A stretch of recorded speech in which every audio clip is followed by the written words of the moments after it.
Fiction, science fiction, horror, fantasy, crime, LGBT, thriller. You have now entered the House of Mystery with your hosts, Eric Shapiro, David North Martino, John Copenhaver, and Al Warren. Heard on kingpin 106.5 FM Los Angeles, 102.3 FM Riverside, and 105.0 AM Palm Springs. Welcome back into the House of Mystery. And, of course, I'm Al Warren. And sitting on the other side of the bench is David North Martino. Oh, my real name this time. Yeah, serial killer name. Excellent. Serial killer We're talking name. thriller murder today, so we have to use the serial killer name. We can't use perfect. Can't use your Rose, name. It's just too none of that stuff. Too soft. This isn't a soft show. That's right. Yeah. So interesting week. So we are in December, and you see the blizzard we had here. I did not. Oh no, I did. I actually did. I did see some of your pictures that you put up. Yeah, great. The opposite from the fires, eh? Fires in August and a blizzard in December. Perfect. People going, we prefer December. Yeah, I do too. I prefer this than the fires. Oh man! But that's okay. I mean, that's the extreme beauty, right? Yeah. Kind of like my life. It's either on fire or it's ice cold. Anyway, our guest is standing by, and we're going to talk about his book, House on Fire, a novel. It's a Nick Heller novel, and it's book 4. And let's welcome to the show Joseph Finder. Hi, nice to be here. Well, you say that now. We'll see. We'll see in time here, maybe in an hour. If I don't have you hung up by then, you'll see what goes on. No, actually, this is interesting. So you're seeing, I look at this, and you're doing really well in the writing world. I mean, the New York Times best-selling author, and you're kind of the editor's pick with this book, and things are going well for you. So was this kind of like, well, I guess it would be the plan, but was this something that you thought when you first started writing was going to happen? I wanted to, from when I started, I wanted to be able to make a living as a writer and not struggle at it. And that was a big concern of mine. I was raised in a house, 5 kids, where my parents did not have a lot of money. That was always a concern. And when they heard me tell them that I wanted to become a writer, that's it. They tried to talk me out of it. My grandfather said, get a real job. Well, yeah. No, I mean, yeah, I understand. I told my dad when I was 6 I wanted to be a DJ, and he said, what's that? And I said, a disc jockey. And he said, you don't know anything about horses. So I understand that feeling where they're thinking, well, get out and work a job, But right. How did you overcome that? That must have been tough, but because you're secretly kind of going, well, this is what I want to do, and everybody in the family's kind of going, well, that's nice, but you got to pay for the mortgage, right? Yeah, exactly right. And I spent like 3 years working on a book, and when I ended up selling it, for a large amount of money. For that in the next book, and that was actually more. I made more in 1 year than my father had made in his career, and Dad was at that point persuaded that I wasn't so out of touch with reality. Yeah, well, that's a good thing, but but then you see now, I don't know about you, but that was your first book. You said that you sold. First novel, really. First novel, and I know because I wrote a nonfiction book first, and nobody bought it. Nobody bought it. Yeah. You should have wrote it now, right? All this true crime stuff going on right now, right? But then that must have been a great amount of pressure.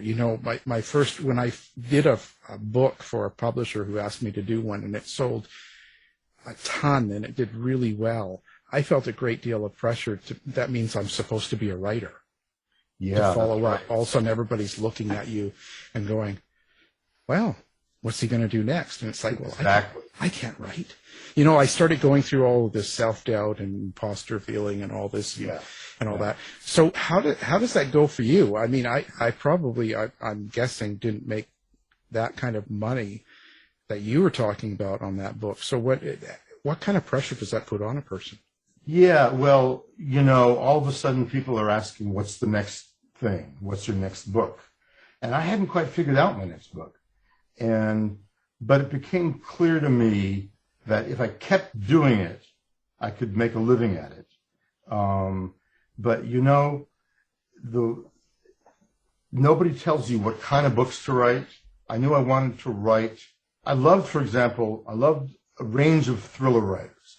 I loved Robert Ludlum and I loved John le Carré. They're both very different. You know, I loved Nelson DeMille and I loved Ken Follett, who did Eye of a Needle. And so I read a lot of books and took notes.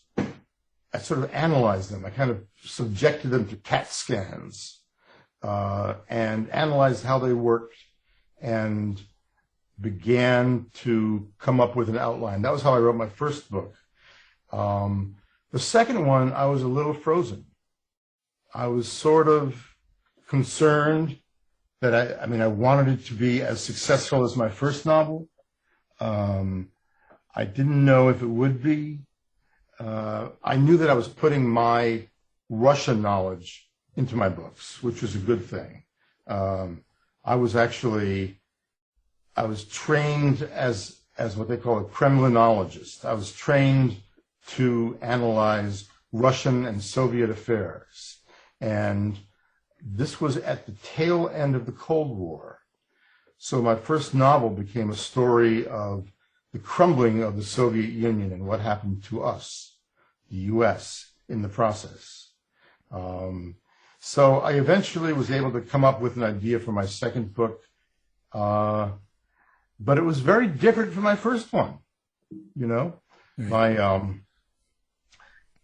first novel was called The Moscow Club, and it was about a coup in the Kremlin in which Americans are involved. And my second one was about a guy who knew how to read minds, who actually had gone through the CIA project, which had activated something in his brain that enabled him to listen to thoughts. And that could not have been farther from the book before. It was a really different kind of book. It sold okay, but it was sort of my way of saying, I'm not going to be tied down to only one kind of thriller. There are a lot of thrillers out there, and I want to sort of write a thriller that appealed to a large audience, but that also felt original. So I'm sorry, I'm just rambling here, but That's what we are. We're the rambling station. So that's okay. Well, you know, speaking of the Soviet Union, you mentioned on your Facebook page that you did research there. yes. And they wouldn't let you go back into the country, and then you were able to get back in. Are you willing to talk about any of that?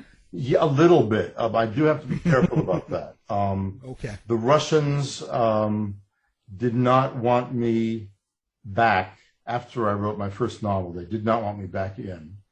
And they were convinced that I had really good contacts in the CIA, and that was true. So I guess I was called, yes, that's right, I was called in my hotel room by this guy who was actually employed by the KGB, who told me that the Russians, that I was out there doing interviews and doing research in Moscow, and the Russians didn't believe in that. And he suggested that I go before I would get arrested. So I sort of thought that was it. I would never get back into Russia again. But because of a bureaucratic screw-up, they spelled my name wrong, and I got back into Russia the next research trip. So, and I had to be really careful. I know I was followed around. I know they bugged my hotel room. That's what they did to foreigners, pretty much.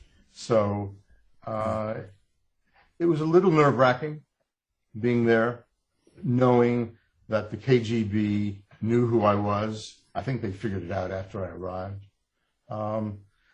But, you know, I'll tell you a story. I don't talk about it very much. I had an idea for my third novel about the Russian organized crime, the Russian mafia. And I got in touch with a Soviet emigre who had a friend who was in one of these mafia groups. And this guy agreed to take me to a meeting of his organization, and so I could write about it in Moscow. And I was nervous as hell, and I was told to meet at this particular location in Moscow at midnight, and that's when the meeting would take place.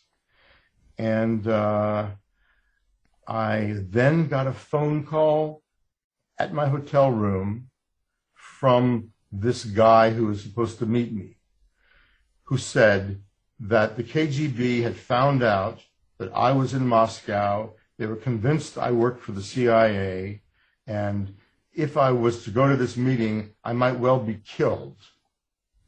Wow. And I just thought, you know, it's not worth it. So I actually left Moscow the next day, and it was a long time before I came back. I just figured, you know, there's only so far I needed to go to do my research. I didn't need to get myself killed in the process. No, you have to be careful. You don't want to be caught taped, you know, having like hookers pee on you or something like that. Thank God, you know, it could ruin your run for president or whatever if you do. You know, but that's a different story. No, that's a different story, and they do things like that. But yeah, well, yeah, I've heard this. Yeah.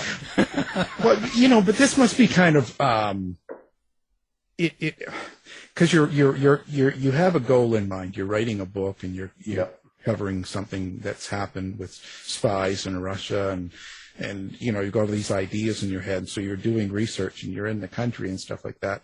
Yeah. But does that sort of outside fear kind of seep into you somehow? Because I would imagine I'd be a little bit paranoid that you know that people are watching you and they know you know they are there and all this stuff's going on. Wouldn't I think I would be a little bit like on edge. So I don't know, wouldn't that kind of interfere in your writing process, or can you just sit through that and it doesn't matter? Actually, I absolutely felt that way. I was kind of paranoid. I was afraid they'd get into my hotel room and find my computer and that kind of thing.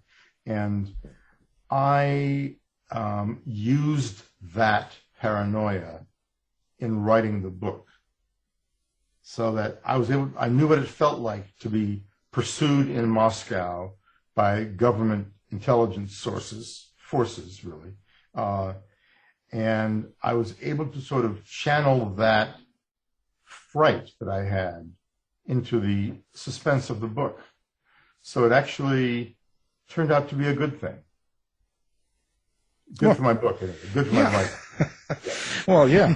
I mean, you know, I mean, but it's kind of crazy because it's the kind of thing that, you know, you're doing every day. You're going about your job, and also on the news you hear about 2 people that were arrested for being a spy, you know, and you know, for 10 years, and they come back looking 90 pounds and beat up. In fact, you know, my fear was not being killed. My fear was that they would simply arrest me, you know, on some trumped up charge and put me in prison in Moscow, and I would be stuck there for years. And that's a serious fear. Yeah. Yeah, I'd be worried. That's what I would be worried about too. I think being killed instantly would probably be better because it's all over then. It's all over at that point. Yeah, because you imagine 10, 20 years in one of those holes getting treated like garbage. Moscow prison does not sound like fun. No, no, it's up there with all the. I mean, just say no. Right. anyway, so I think that would be very interesting in that way. But where did the idea come from for you? So you're sitting there, and how did you come up with the idea of let's get into Moscow and let's write about this sort of situation when there's so much of this sort of political stuff going on all the time? It seems like that the Cold War ended, but there's still a lot of this stuff between these countries, China, Russia, US, all the stuff, it doesn't really end. Right. So what is it that, no, you're exactly right. And the feeling in the US was the Cold War is over. That's the end of the spy game. What are writers like John le Carré going to do now? And I was sitting there thinking, it's not over. The spy stuff continues. The spy versus spy stuff. And I was convinced that I could write something. I think I'd read a novel by Frederick Forsyth, who wrote The Day of the Jackal, and it was set partly in Moscow. And I read this, and I just thought, I can do the same thing. I'd studied Russia. I knew Russian.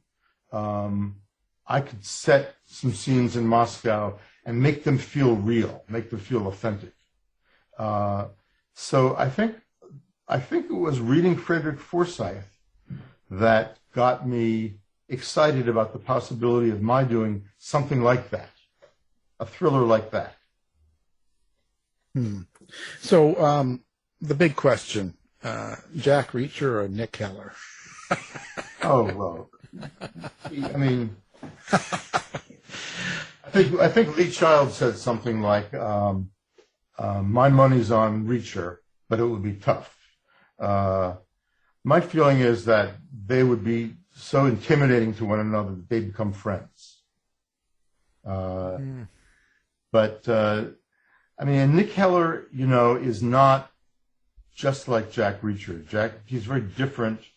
He lives in Boston. He's got a company. He does espionage work for pay. Unlike Jack Reacher, who sort of moves around an itinerant from city to city, town to town, and finds someone and helps them out. And that's the basic pattern of the Jack Reacher novels, which I like a lot. But I wanted to make Nick different. I wanted to give him a home, give him a company, give him a sort of place to land.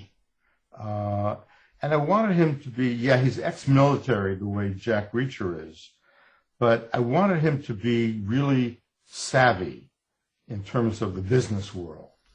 So Nick used to work in corporate America at a high level, and he now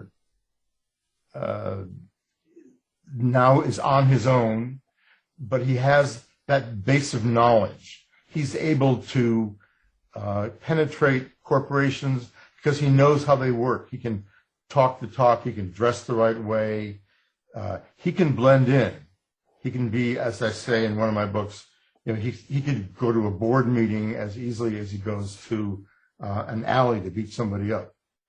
So I wanted him to have this kind of savviness that Jack Reacher doesn't have. I wanted him to be significantly different enough. Well, who is Nick Heller to you? Like, how do we compare that character to you? Or is there a lot of you in him? Yeah, I mean, it's wish fulfillment. It's what you wish you could be. It's what I wish I could be. Yeah, Nick knows how to beat people up, but he also knows how to entrap people. He sort of knows. He's the guy who has the sort of remark that I wish I had come up with. I leave a party and I just sort of think, shoot, why did I say that? Nick will have thought of it, So I make Nick the kind of guy who actually I wish I could be like. So yeah, is Nick Heller partly Joseph Finder? Sure, he is. But he is more of a wish fulfillment character than a representation of me. You know, I'm just a guy who went to grad school and studied Russian. You know, I am not like Nick Heller. Nick is much better than I am. Well, you began your career for a long time writing standalone novels. Yeah. And I was wondering, until you began the Nick Heller series around like 2010. Yeah. What made you decide to write a series character? Yeah. So I started getting emails after I started hitting the New York Times bestseller list with a book, Paranoia, and then Company Man. And I started getting emails from readers who would say, are you going to bring back Adam from Paranoia? You know, are you going to bring back whoever from whichever book they just read? And I realized that people love to bond with characters and stay with them. And so there was a lot of emails like that. And I talked to my publisher, and they thought I should do the same thing.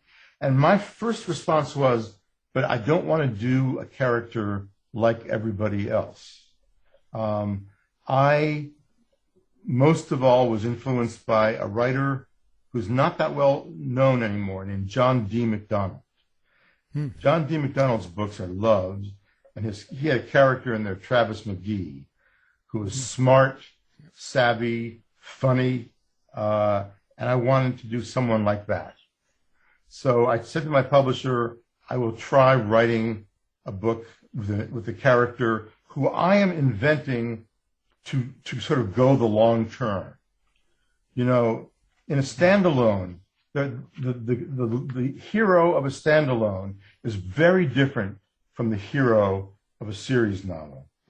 In a standalone, the hero goes through all kinds of stuff and his life is turned upside down.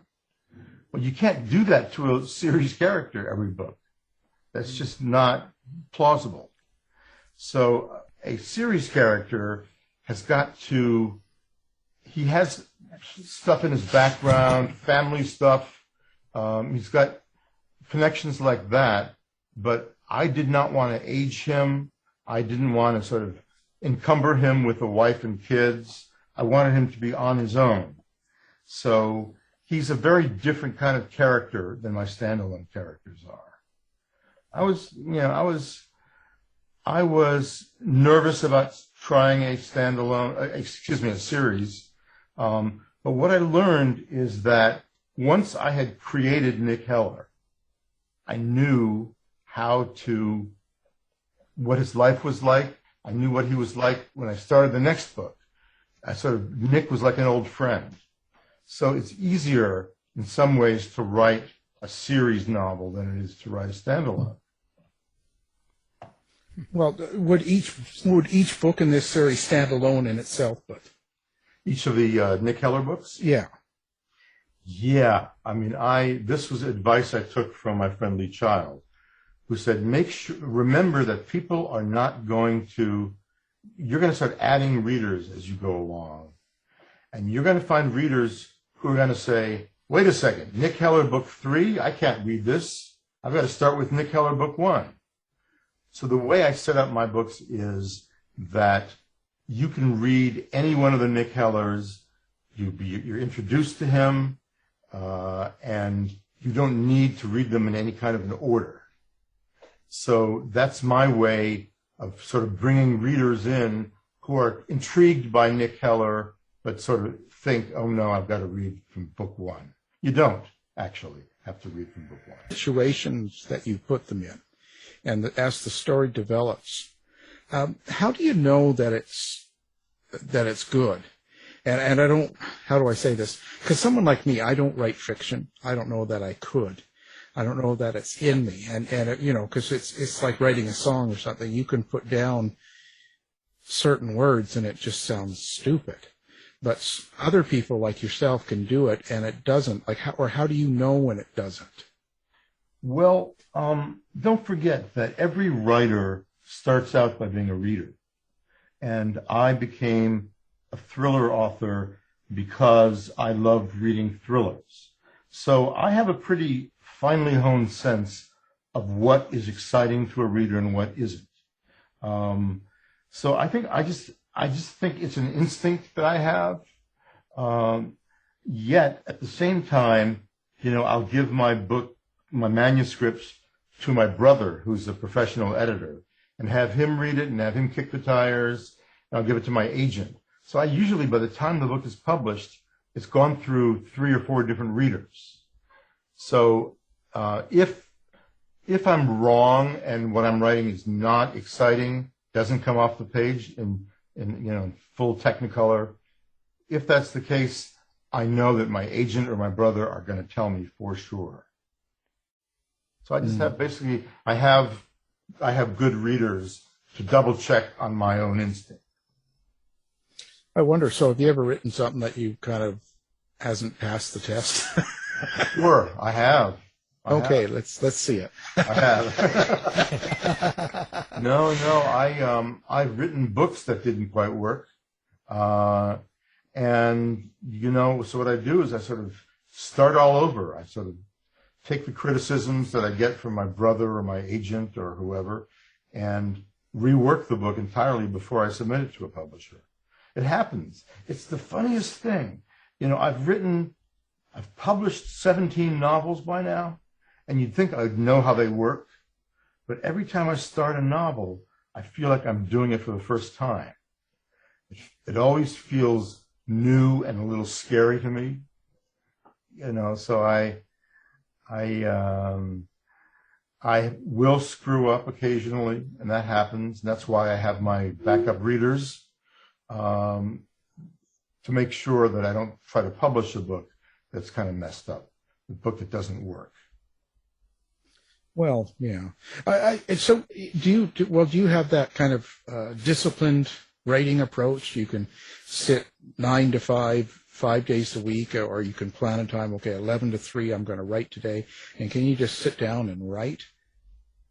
Yeah. I actually work 7 days a week.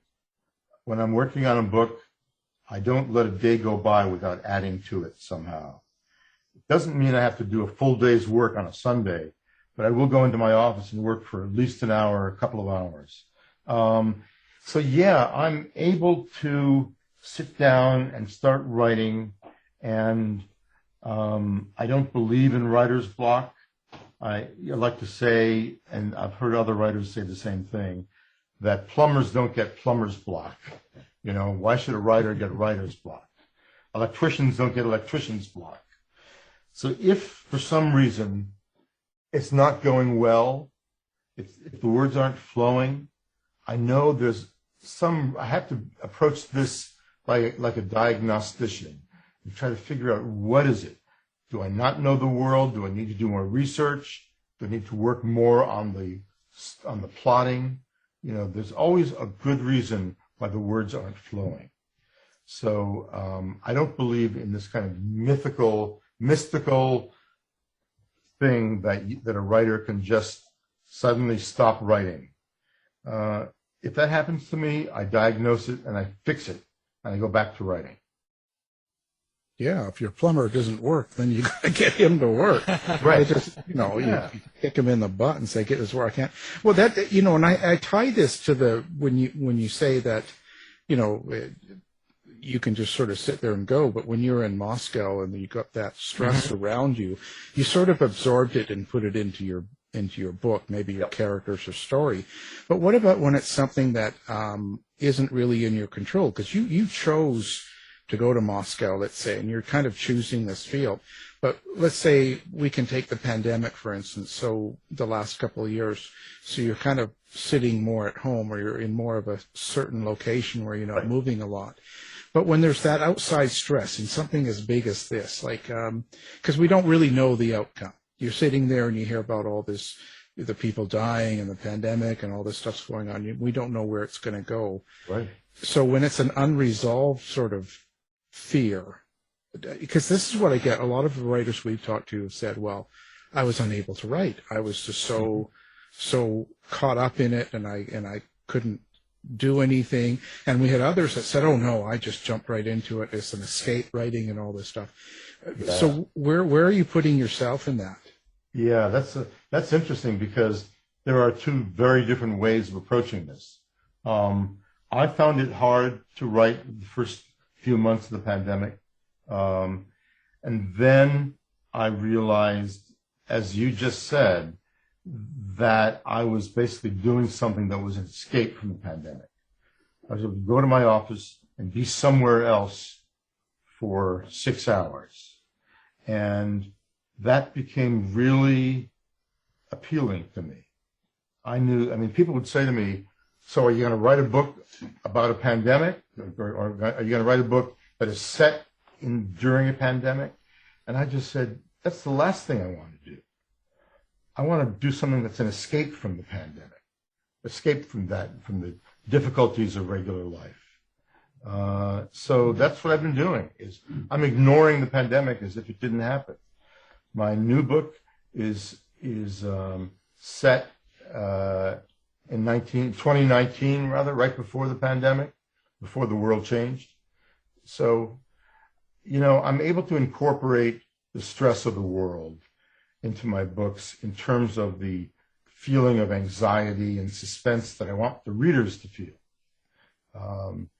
But if there's too much of that kind of anxiety in the real world, it's really hard to write. When you're writing, do you have an inner monologue? Can you hear characters, or are you translating images into prose, or do you work some other way? No, I do. I sort of talk out loud. It would, if anyone saw me doing that, they would say I'm crazy, or else I have a Bluetooth headpiece in my ear. But when it's really rolling, I'm talking it out. And when I then go to edit, I speak it aloud as well. I really talk the book aloud. And I think more or less everything that I publish has been spoken. It's the spoken word committed to writing. That's why when people say to me, are audiobooks as legit, And my feeling is, this is how it started. This is how storytelling started with human beings, 100,000 years ago, as people sitting around the fire, telling stories, scaring one another, talking about great feats and how they would get themselves out of a difficult position. I sort of make sure that the words sound right to my ear if spoken aloud. How do you describe your characters, like any of them? And I say this in general because there's a lot of authors that'll tell me that their characters are like children, or they're like family, or I get all these different terms, and I kind of think, geez, I've always been in the nonfiction world, so this is kind of, because I don't get to choose my characters, right. And I don't get to really choose a lot of their habits or behaviors. I try to learn them, but I don't decide them. So you do. So do you have that kind of relationship, or is it something different? Well, I'm not one of these writers whose characters tell them what to do. My characters do what I tell them to do. But when I am coming up with a character, I often do I kind of do a background file on each one of them.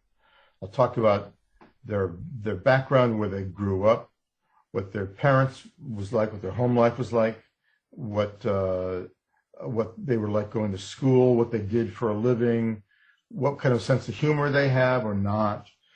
So I sort of come up with a psychological profile of each of my characters. So, and once I've done that, I know that the story's going to work because the characters will work. I think if you don't do that, if you don't think about how the character in the round as a 3D character, it's not persuasive to the reader. And I want to make it as my characters as vivid and real to the reader as possible. When I look at this, you also do a series of short stories. I've done that, yeah. Now, how do you classify them? They're kind of a dark fiction, so is that kind of a horror?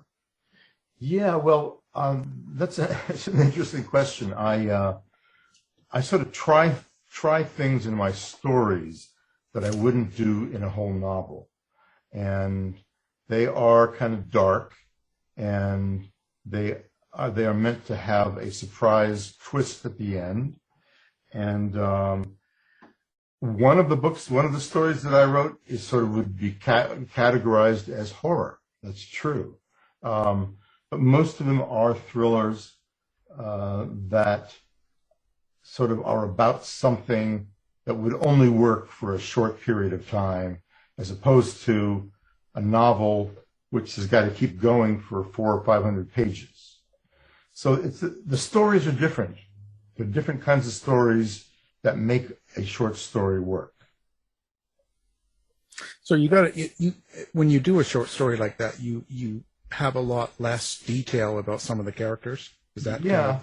Yeah, I mean, I sort of do a mini profile of each of the characters in the short stories that I write,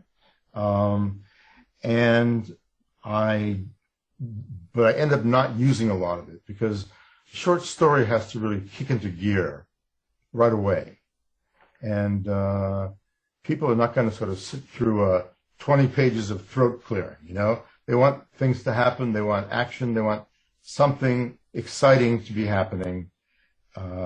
So that's basically how I approach it, is that they are very different creatures, my stories versus my novels. Well, I wonder too, I'm one of those weird guys. I listen to the old suspense and all these old detective and and horror things like Fear on 4 and all these things from the 30s, 40s, 50s, and even 60s. Every night I'm listening to at least one, and I kind of put it in that sort of frame. So it's more about the fear or the horror is more about what could happen, more the suspense than just gore. Did you ever listen to the CBS Radio Mystery Theater? Yeah, actually, I'm going through that right now. Oh, I loved it. I just loved it. So my brother, I shared a bedroom with my two brothers.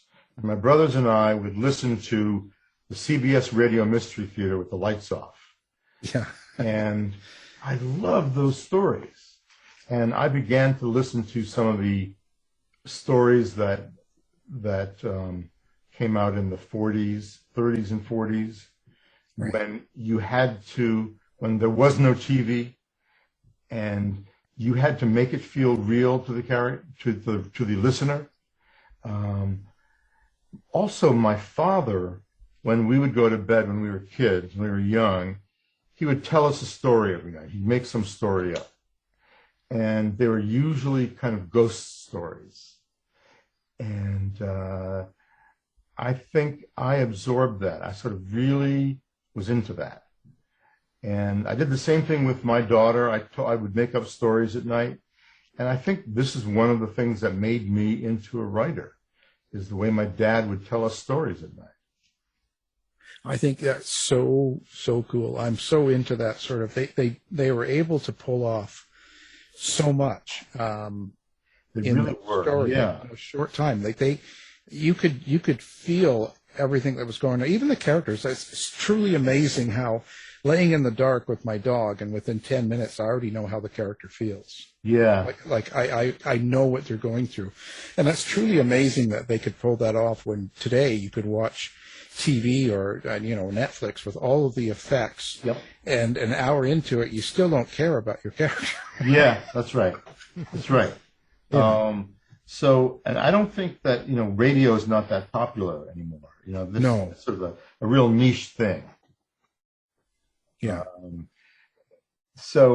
I think that these radio shows are more similar to the sort of writing that I'm doing in my novels or my short stories than a show on a limited series on Netflix, which has all the special effects and a lot of characters and all that kind of thing. So reading a story is, I think, you cast the characters in your own mind. You describe the scenery in your own head. You're imagining it. You're using all these muscles of imagination. And there's something really satisfying about that. There's something very exciting about that, which I think you get from reading a book and that you don't get from watching TV. Well, speaking of other media, you've had films made from your work. What was your experience with that? And I know it's rare, but did you have any involvement with the films? So I've had, so far, 2 movies made, and they were really different experiences. So the first movie that was made starred Morgan Freeman and Ashley Judd, and it was a 20th Century Fox studio film, thriller, and I sort of said to my agent that I wanted to have a cameo in the movie, and my agent said, it doesn't work that way. You're the writer. In Hollywood, you're on the totem pole, you're beneath the surface, beneath the earth. So but I was invited to play a role, a small role as an extra in High Crimes, the movie with Morgan Freeman and Ashley Judd. And I was not invited to do the same thing for Paranoia. It was a really very different set. They invited me to come and spend time on the set, which I did. It's sort of cool to watch how many people it takes to make a movie from a book that involved one person sitting alone in a room. It's kind of amazing.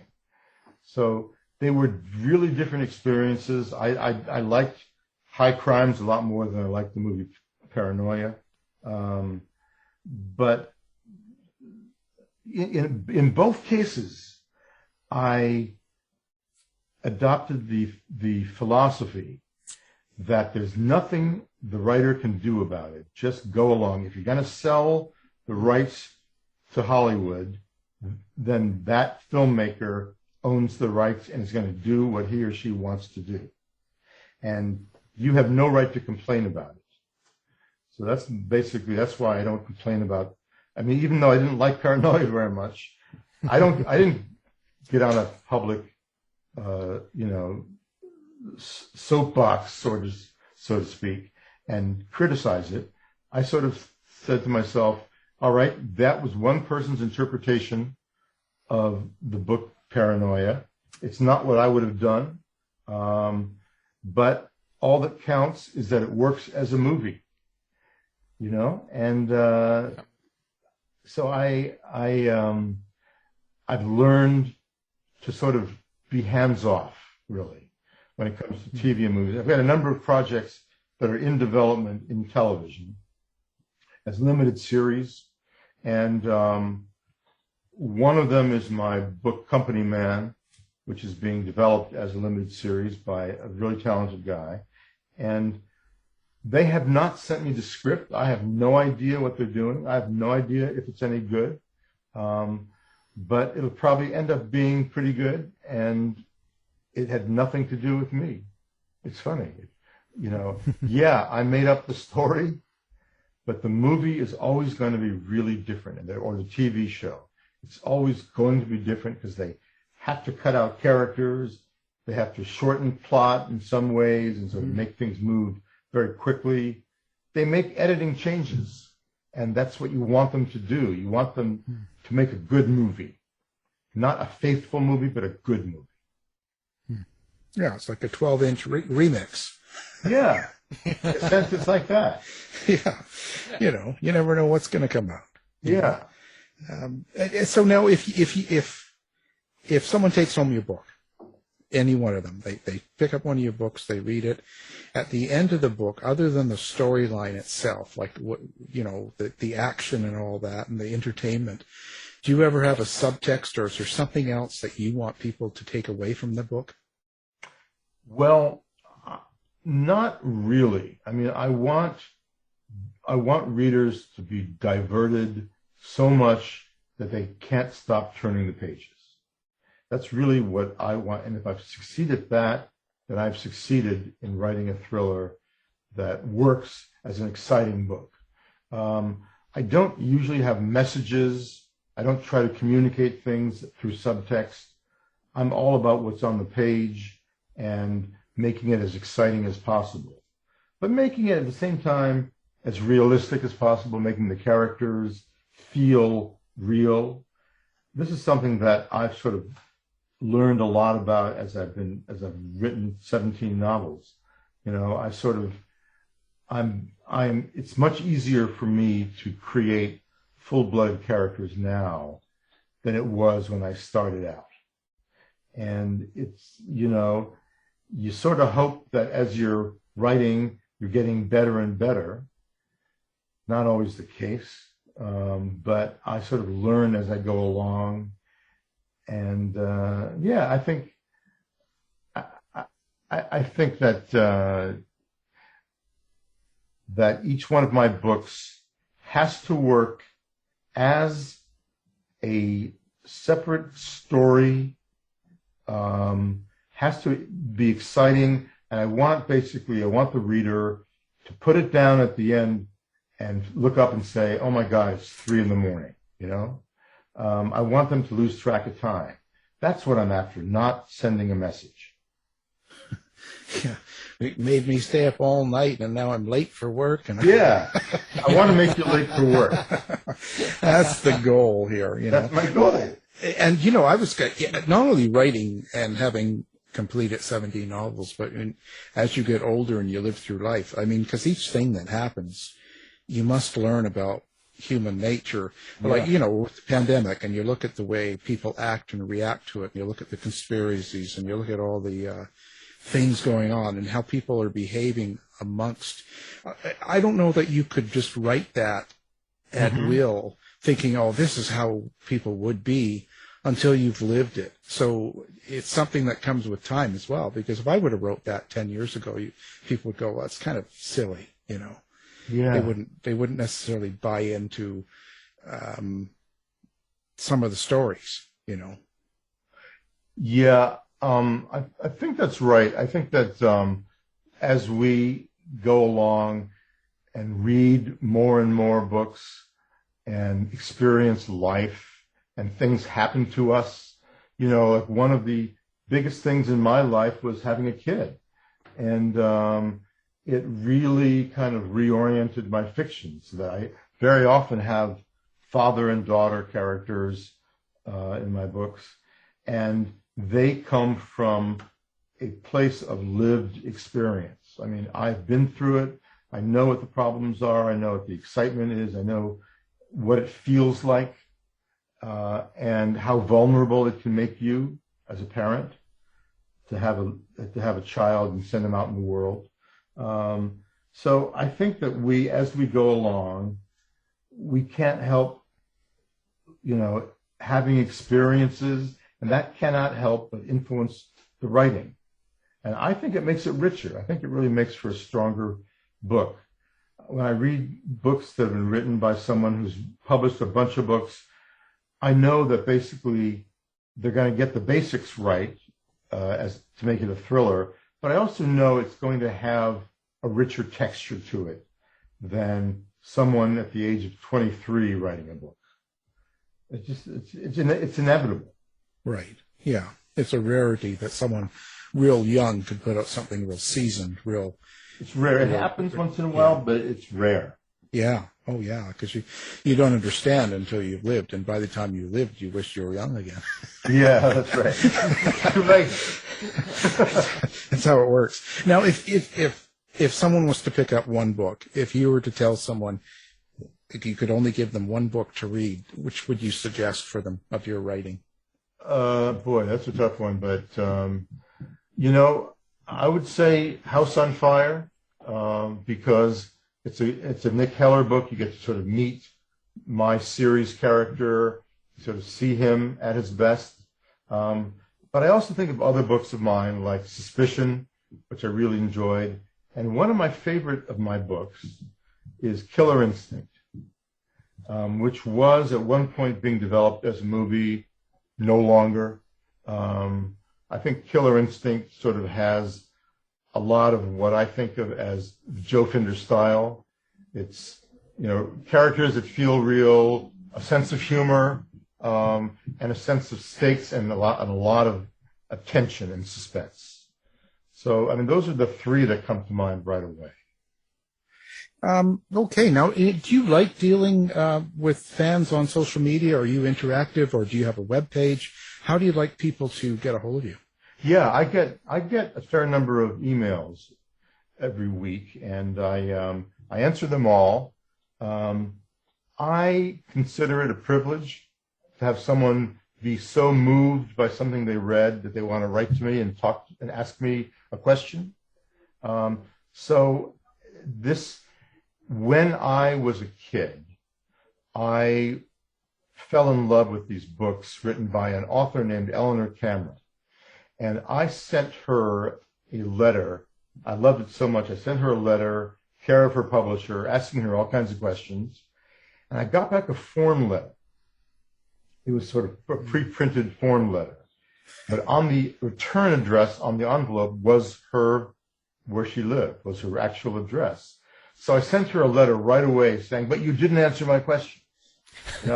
And so she and I, this woman, Eleanor Cameron, and I were in a kind of a pen pal relationship for 3 or 4 years. And that is what made me realize that that you can be a writer. That is a job. That is something that people actually do. And I think that it also made me really value hearing from readers, because I sort of think to myself, if Eleanor Cameron hadn't answered me, I wouldn't even be a writer now. So I answer everything, and I spend time with each of my emails. So the way people get in touch with me is to go to my website, josephfinder.com, or to email joe@josephfinder.com and throw questions at me. And I spend time and answer them. Well, great. And we'll have that up on our website as well. People can find you with one click. So who have you got to play Nick Heller? Is that going to be me? When I started, it's funny. When I started writing the Nick Hellers, I thought that George Clooney would be perfect. Now I think George is too old. Yeah, you got someone like me. Yeah, exactly. Yeah, that Hollywood's been looking for you. Yeah, well, I know they are calling me all the time, and I'm always saying no. Yep. I'm waiting for the right. It's got to be the right work. My wife thinks that Bradley Cooper would be a perfect Nick Heller. Well, I'm sure he's available. Then there's Alan. So Well, yeah. Well, I'll fill in. I'll do a stunt double. How's that? Yeah, that's it. Well, it's a pleasure always meeting people and talking to writers, good writers like yourself. Again, our guest has been Joseph Finder. Thank you for being here. It was great to be here, and I didn't use any dirty words. Well, we'll fix that. Tired of wasting time trying to decide what to watch on your streaming service? Go to our website and look for the Martino movie reviews. To find out more about our show, guests, or to listen to past shows from our archive, please go to www.houseofmysteryradio.com.